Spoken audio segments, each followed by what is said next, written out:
മുഖ്യമന്ത്രി പദവിയുമായി ബന്ധപ്പെട്ട വിവാദങ്ങൾ അനാവശ്യമെന്ന് കോൺഗ്രസ് നേതാവ് രമേശ് ചെന്നിത്തല. വിവാദങ്ങൾ വിജയിപ്പിക്കാൻ കാത്തിരിക്കുന്ന ലക്ഷോപലക്ഷം ജനങ്ങളുടെയും പ്രവർത്തകരുടെയും മനോവീര്യം കെടുത്തും. കെ സുധാകരന്റെ ഫേസ്ബുക്ക് പോസ്റ്റുമായി ബന്ധപ്പെട്ട ചോദ്യത്തിന് സുധാകരൻ തന്റെ നല്ല സുഹൃത്തെന്നായിരുന്നു രമേശ് ചെന്നിത്തലയുടെ പ്രതികരണം. മുഖ്യമന്ത്രി പദവുമായി ബന്ധപ്പെട്ട വിവാദങ്ങൾ അനാവശ്യമാണ്.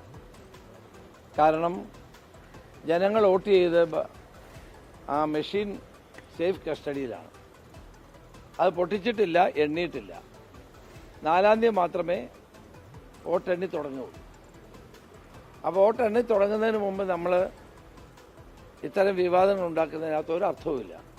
അത് നമ്മളെ വോട്ട് ചെയ്ത് നമ്മളെ വിജയിപ്പിക്കാൻ കാത്തിരിക്കുന്ന കേരളത്തിലെ ലക്ഷോപലക്ഷം വരുന്ന ജനങ്ങളുടെ മനോവീര്യത്തെ, പ്രവർത്തകരുടെയും മനോവീര്യത്തെ കെടുത്താൻ മാത്രമേ ഇത് സഹായിക്കുകയുള്ളൂ. ഒന്ന്, വോട്ട് എണ്ണണം. UDFന് ഭൂരിപക്ഷം കിട്ടണം. കിട്ടിക്കഴിയുമ്പോൾ കോൺഗ്രസിൻ്റെ തന്നെ തീരുമാനം എടുക്കേണ്ടത് കോൺഗ്രസ് ഹൈക്കമാൻഡാണ്.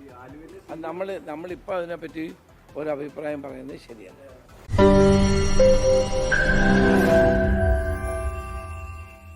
ലോകത്തെവിടെയായാലും ഏത് സമയത്തും 24 വാർത്തകളും ഓഗ്മെന്റഡ് റിയാലിറ്റി പാക്കേജുകളും എക്സ്പ്ലെയിനറുകളും വിശദമായി കാണാൻ ഞങ്ങളുടെ യൂട്യൂബ് ചാനൽ നിങ്ങൾക്ക് സബ്സ്ക്രൈബ് ചെയ്യാം.